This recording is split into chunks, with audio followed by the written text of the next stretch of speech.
Robert E. Lee. Every now and then history produces a man who's as much admired and beloved by his enemies as his friends. And sometimes the greatness of a man lies not in his victories, but in his heroism in defeat. Such a man was Robert E. Lee. Lee is considered by many to be the most brilliant general of America's Civil War. But his military strategy, as inspired as it was, is not what he's remembered for. He's remembered instead for his character, a character that reflected all the finest qualities of both his American and his Southern heritage. Lee has become in many ways a symbol of the refinement, the honor, and the loyalty that once defined the Southern gentleman. He's become, too, a symbol of our country's ability to experience dissension, to overcome its bitterness, and emerge even stronger. Lee was distinguished almost from the moment of his birth, on January 19, 1807, for he came from the leading family of Virginia, and one of the most respected and notable families in America. "I know of no country that can produce a family all distinguished as clever men as our Lees," said George Washington. For over 100 years, the Lees had played a prominent role in British and American-British history. They had been governors, counselors, and burgesses, had served the king and also fought in the Revolution, and sat in the Continental Congress. They had been successful planters, soldiers, and statesmen. Not one, but two Lees signed the Declaration of Independence, right under the signature of John Hancock. The same room in which they were born was the room that Robert E. Lee was born in on January 19, 1807. Stratford, the estate where he was born, had a great brick mansion with two huge chimneys that were the largest in America, and a promenade on the roof from which one could watch great sailing boats drifting down the Potomac River. Each of its 17 rooms was painted a different color, and each one had an enormous fireplace. Besides the house itself were kitchens, a schoolroom, stables, vast acres of land, and in the distance, the cottages where the slaves lived. Robert Edward, who was named after two of his mother's brothers, was the third boy in the Lee family. His mother's family, the Carters, were almost as prominent as the Lees and had their own elegant plantation nearby called Shirley. Everywhere you went in Virginia, you ran into either a Carter or a Lee. Robert Edward was the descendant of two great American dynasties. His father was Henry Lee, the famous Light Horse Harry, who had been a hero in the Revolution, a governor of Virginia, and a close friend of George Washington's. It was Harry who wrote the famous eulogy to Washington: "First in war, first in peace, and first in the hearts of his countrymen." When Robert was 4, his father lost most of the family fortune speculating, and they had to move from beautiful Stratford to an elegant but much smaller brick house in nearby Atlanta. It was the start of many years of so-called genteel poverty, in which the Lees struggled to maintain their dignity while going deeper and deeper into debt. But the adversity helped form Lee's character. His modesty, his ability to adapt and make the best of any situation, and his determination to excel had some of their roots in these early years of struggle. Lee was a serious child who spent much of his time in his father's library reading books. Everybody always commented on what a good boy he was. Neither his devoted mother nor his father could recall one moment of trouble with little Robert. There was a constant stream of visitors to the Lee house, many of them old soldiers who used to fight with Light Horse Harry. As he grew up, Lee was always listening to stories about great battles and heroic men, but especially stories about George Washington, the family's idol. A formal portrait of Lee's mother, painted around this time, shows her wearing a long necklace, from which hangs a medallion with a picture of Washington. Occasionally, his father would read aloud from the book he was writing, which was a history of the Revolution and contained many effusive passages about Washington's skill and bravery. When Lee was 5 years old, his father was attacked by an angry mob when he tried to help a friend in a fight. The mob was furious that Lee's friend had opposed the war against the British in 1812. Light Horse Harry was assaulted with clubs and knives and left for dead. Although he survived, he was never again the same man in body or in spirit. The following year, he left for Barbados, where he hoped to regain his health.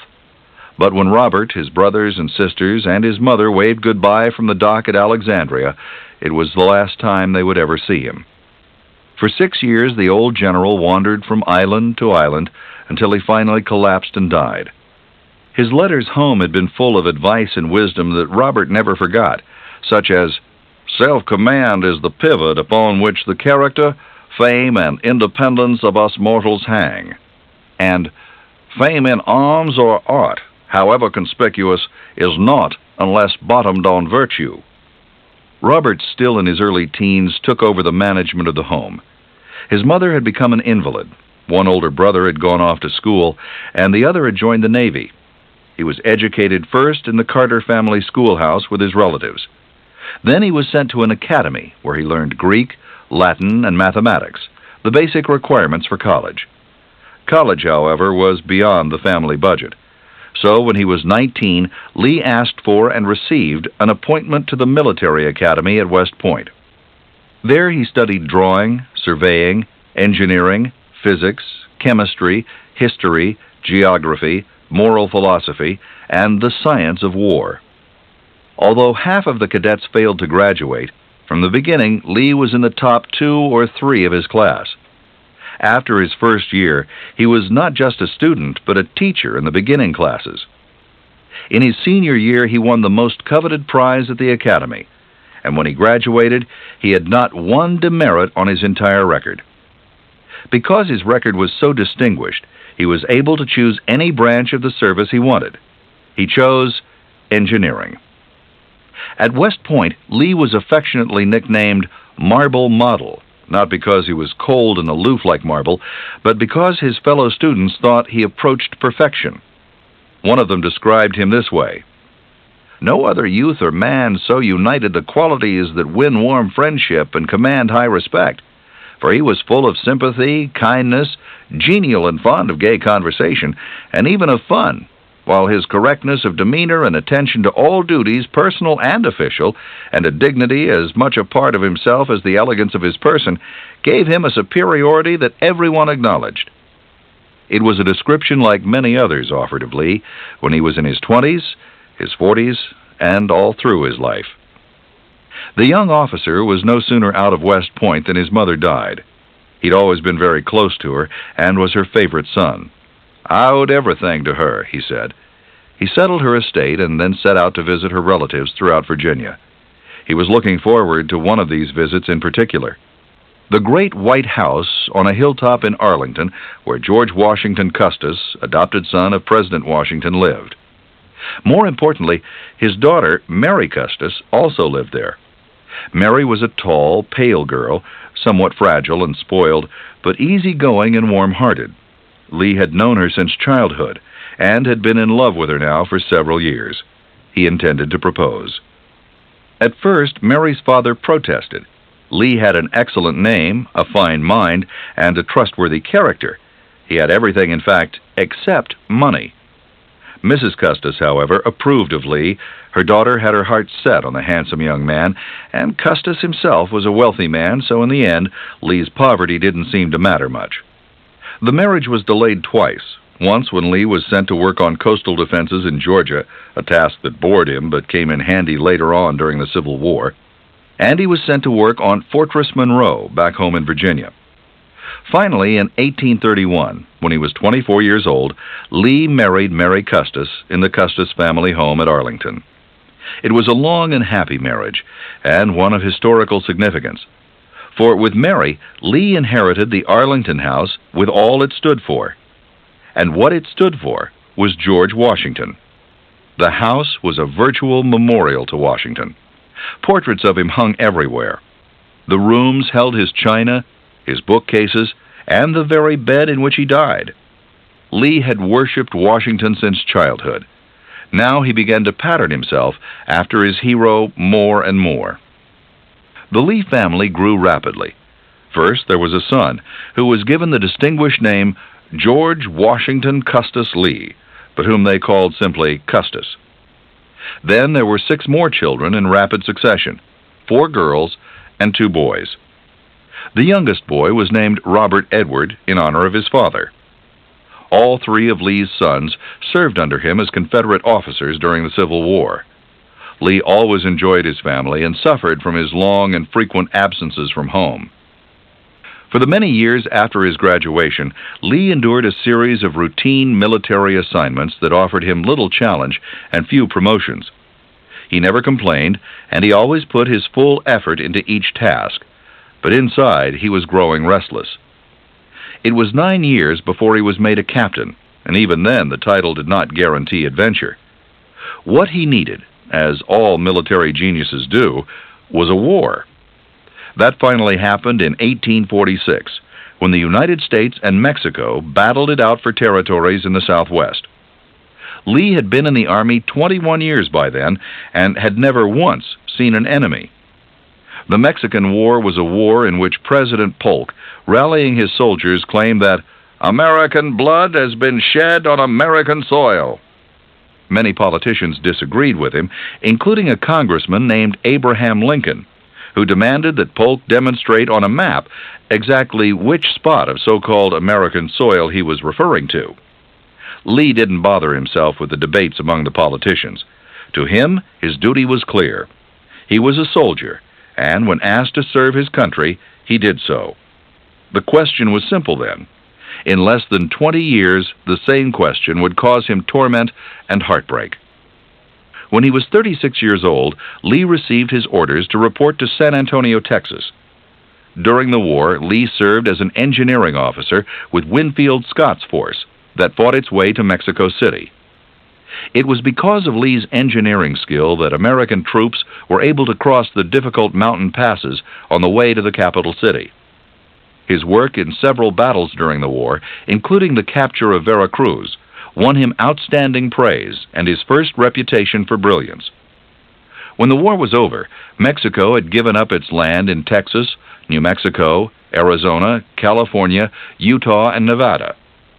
General Scott wrote of this stunning success, "It was largely due to the skill, valor, and undaunted courage of Robert E. Lee, the greatest military genius in America." Not just his skill, but his compassion had become famous during the Mexican War. His colleagues particularly remembered the time he stopped in advance to help a Mexican boy injured in the fighting. Lee always despised the way war affected children. When he returned from the war, Lee was anxious to see his own children, but they had grown so much that he hugged a neighbor boy whom he mistakenly took for his own son. The brilliance Lee displayed in the Mexican War didn't earn him quite the assignment he'd hoped for. The Army sent him back to West Point, this time to run the school. Lee would have preferred action in the field rather than desk work, but he performed his duties without complaint and worked hard to improve the buildings and courses at the academy. He also made it a point to spend large amounts of time with the cadets themselves. One of them, Jeb Stuart, later served as one of his best cavalry officers in the Civil War. Lee was superintendent of West Point from 1852 to 1855, when he was in his mid-40s. At the end of that time, he was made lieutenant colonel of the 2nd Cavalry. Everyone who met Robert E. Lee considered him a handsome man, with a great deal of charm. He was 5 feet 10½ inches tall and weighed about 170 pounds. He had a superb muscular physique, a large head, and later in life, white hair and a white beard that only added to his dignity. What people spoke of most was how commanding his appearance was. He was intelligent and alert, always stood very erect, and was never known to smoke, drink alcohol, or swear. He was also kind, sympathetic, and had a good sense of humor. A distinguished British soldier who knew Lee once commented, "I've met many of the great men of my time, but Lee alone impressed me with the feeling that I was in the presence of a man who was cast in a grander mold and made of different and finer metal than all other men. He is stamped upon my memory as being apart and superior to all others in every way, a man with whom none I ever knew, and very few of whom I have read, were worthy to be classed." When his post at West Point was completed, Lee was once again sent out into action. He was ordered back to Texas, this time to defend settlers from attacks by the Apaches and Comanches. Although he again proved his skill and bravery, these were unhappy years for Lee. He never liked being away from his family, particularly then, when Mrs. Lee was ill and steadily becoming an invalid. Lee made as many visits home as he could, and on one of these visits, he happened to be in Washington when an impassioned anti-slaver named John Brown launched a raid on the arsenal at Harper's Ferry. Robert E. Lee did not believe in slavery. He felt it had an evil effect on masters as well as slaves. Long before, he had freed all the slaves he'd inherited from his father. But John Brown was a violent fanatic, a man about whom history is still undecided.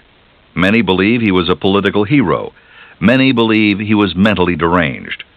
Lee held that belief from the beginning, so when in 1859, at the age of 53, he was put in charge of the Marines sent to crush Brown's rebellion, he readily accepted it as his duty. He accomplished his mission quickly, with minimal loss of life, and then returned to his regiment in Texas. As much as he longed to be sent back home, when that order came, it was under circumstances he would never have wanted or dreamed of. The tensions that had been building between the North and the South for many years over the issues of slavery and state versus federal rights had now reached a climax. In 1861, Texas became the seventh state to secede from the Union, and Lee was called to Washington to await further orders. At the time, he hoped desperately that America could avoid bloodshed. He wrote, "If strife and civil war are to take the place of brotherly love and kindness, I shall mourn for my country and for the welfare and progress of mankind." In the next months, while the country faced its biggest political crisis, Robert E. Lee would face the greatest personal crisis he had ever known. It would force him to search for his deepest and highest sense of duty, morality, and commitment. Lee always opposed secession. He was a moderate who was dismayed at the extremists on both sides of the North-South controversy. But this man who didn't believe in slavery, who admired George Washington above all others, who hated the thought of a divided Union and opposed war, found himself fighting for the rights of slave owners and for a coalition of states that violently protested their right to secede from Washington's Union. On his return to Washington, D.C. from Texas, Lee received an offer from Abraham Lincoln to command the Federal Army. He wrote to his sister, "In my own person, I had to meet the question whether I should take part against my native state. With all my devotion to the Union and the feeling of loyalty and duty of an American citizen, I have not been able to make up my mind to raise my hand against my relatives, my children, my home. I have therefore resigned my commission in the Army, and, save in defense of my native state, with the sincere hope that my poor services may never be needed, I hope I may never be called upon to draw my sword." Lee grieved when he left the Federal Army.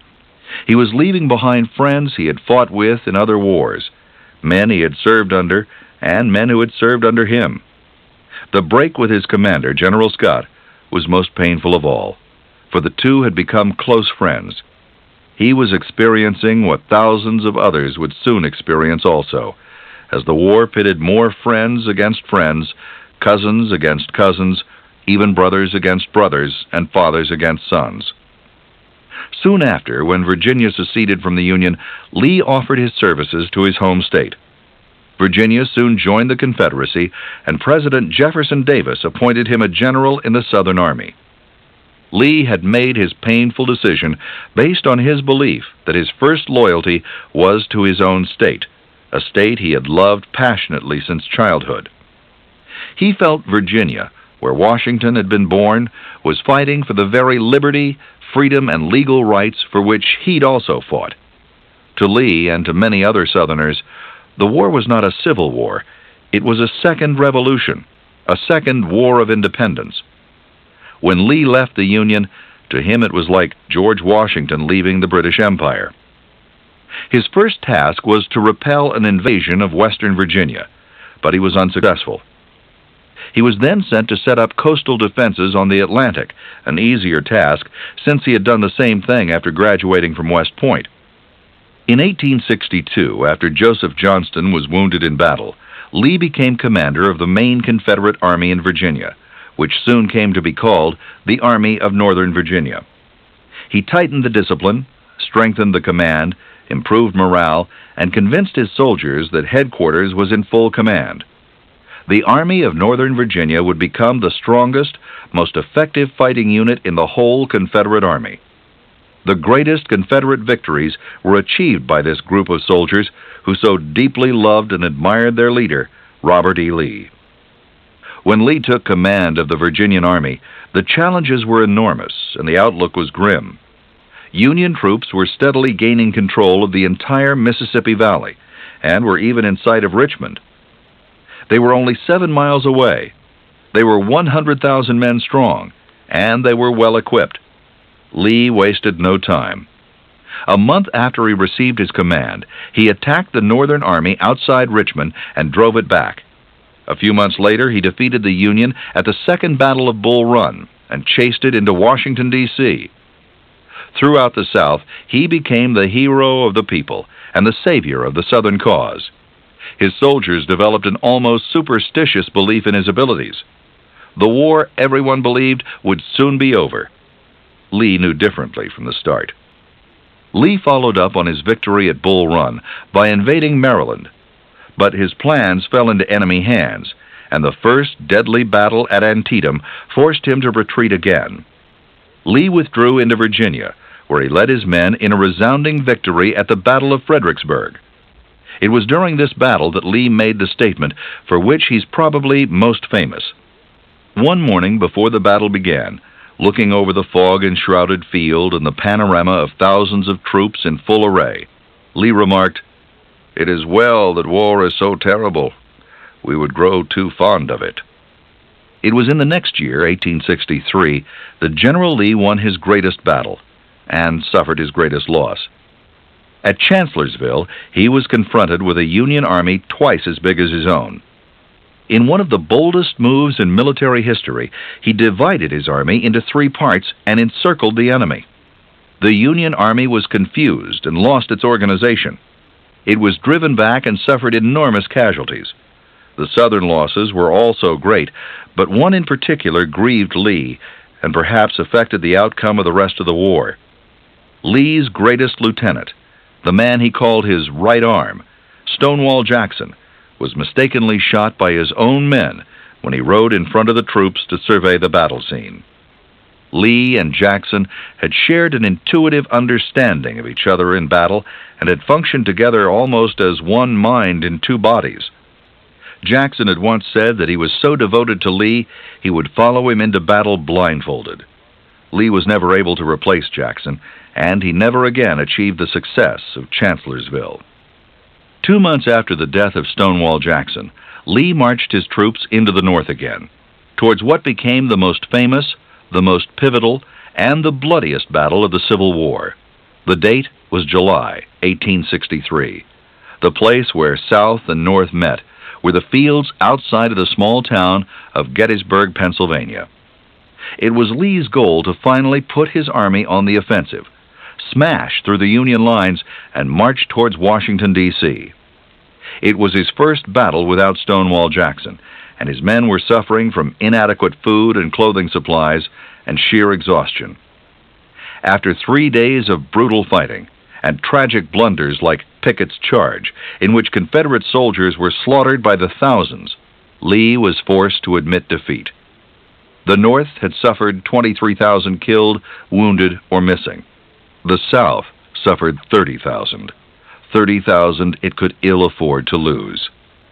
At the end of the battle, Lee rode up and down before his soldiers on his beloved gray horse Traveler, commenting over and over, "It is my fault. It is all my fault." It was the turning point of the war. Lee gathered his ragged, weary, and demoralized soldiers and retreated into Virginia. To the frustration of President Lincoln, the Union didn't pursue them, not right away. A new general took charge of the Union forces, a man Lincoln hoped would demonstrate the boldness and initiative his former generals had lacked. The general was Ulysses S. Grant, and he didn't disappoint his commander-in-chief. He led assault after assault into the South, attacking Lee's army with larger forces and guns. When the Union lost men, they were replaced with fresh recruits. When the South lost men, there were no replacements. During one of the battles, Lee saw one of his regiments from Texas riding to the front and started up to join them. So much affection did his men have for him that they refused to move until Lee returned to the safety of the rear. Lee was badly handicapped now. He had lost almost all his best officers, including Jackson, James Longstreet, and his former student, Jeb Stuart, both of whom had fought bravely at Gettysburg. Still, Lee maneuvered brilliantly. In spite of his disadvantages, he inflicted heavy losses on the Union forces, but he was never able to gain the offensive. He was pushed back first to Richmond, then to Petersburg, and was forced to defend both cities against a near siege by Union forces. All around him, the cities of the South lay in ruins. Railroads were blown up. Crops were dead. His men were exhausted and near starvation. Over the next months, they steadily lost strength until in April of 1865, Grant finally broke through the Southern lines. Lee tried to escape with his army to North Carolina, where they hoped to join forces with the rest of the Confederate army. But Grant cornered him at the Appomattox courthouse and forced his surrender. When Lee made his last ride down the lines atop Traveler, he told his army, "Men, we have fought through the war together. I have done my best for you. My heart is too full to say more." His men crowded around him, many with tears running down their cheeks, not cheering, but silently saluting their beloved leader. After Lee surrendered, other Southern armies soon gave up their fighting. Grant said later of Lee, "There was not a man in the Confederacy whose influence with the whole people was as great as his." Just as Lincoln had resolved that life in the United States would proceed after the war with malice towards none, so had Robert E. Lee resolved. He accepted the results of the war, encouraged others to do the same, and began to construct a new life for himself. He was barred from taking office, but hoping to set an example for other Southerners, he applied for an individual pardon. When he discovered his application didn't include the necessary oath of allegiance to the United States, he signed one and quickly sent it along. Somehow the oath was lost, and Lee's pardon was refused. But in 1970, an employee of the National Archives found the oath, and Congress, after 100 years, finally granted Lee his pardon. In his remaining 5 years of life after the war, Lee dedicated himself to education and to helping rebuild the South. His first problem was his own finances. The home in Arlington had been confiscated by the government. He was without employment or income, and he worried about the future of his 7 children and his wife. Even though he was offered many lucrative posts, some of them overseas, he accepted instead an offer to serve as president of Washington College in Lexington, Virginia. Today, in honor of his service, the college is known as Washington and Lee University. He raised the level of scholarship at the university and founded schools of commerce and journalism. Young students from all over the South flocked to the college, which became affectionately known as General Lee's School.